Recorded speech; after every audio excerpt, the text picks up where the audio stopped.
Mike Akana is the employee who sounded the alarm. He complained, saying he was the victim of office bullying and harassment. The bully, he alleges, was the second in command at the office, property appraiser Chief Deputy Jim Sharon. His complaints led to an internal investigation. I never thought I would be working in a place where people were actually, like I said before, worried about their jobs, didn't want to come to work. Ken Mineta was there for the drama, retiring from the property appraiser's office just weeks after the investigation.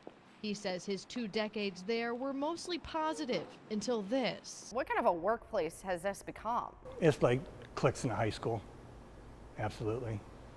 You got people on one side, people on the other side. It's not a very good place to work right now. I used to like going to work. Not anymore.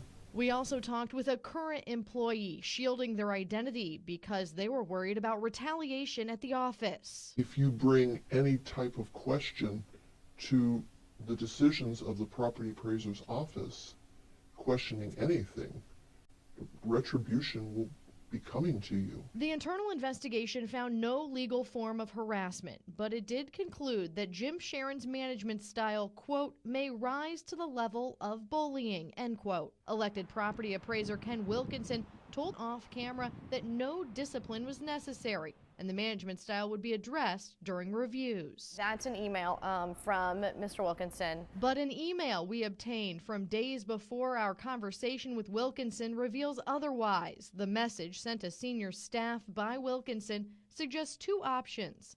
First, both Sharon and his accuser, Akana, resign. Mike Akana complied, submitting his resignation. The loss of Mike Akana has caused a great deal of stress. I think he had a backup plan just in case things went wrong, but you know, who wouldn't have a backup plan in case things go wrong? But leaving wasn't necessarily, as you understand it, his primary plan. No, absolutely not. The second option laid out in the email included a 10% dock to Jim Sharon's taxpayer-funded salary because of his management style, as well as, quote, personal involvement with another employee during work hours, end quote. It's been witnessed. It's well known. As I understand it, he has been involved with another employee in the office. I took the email back to the property appraiser, Ken Wilkinson, asking him to talk to us on camera about his denial of necessary discipline and explain the allegations of a personal relationship. He denied our request, telling me in part he regretted including that in the email, calling it an office rumor. He also denied his office would ever investigate such an accusation. They probably won't, because they feel that what goes on between 2 people isn't the business of the office. It's their own personal life.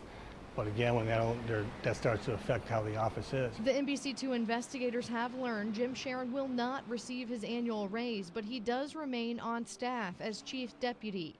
It's a frustrating fact for those who continue their work for Ken Wilkinson and his office, fearing retribution from their complaints against Sharon. You're trying to tiptoe and not do anything that could draw attention to yourself. They're paying their salaries through their taxes, and they have the right to know that everybody's doing their jobs the way they're supposed to do them.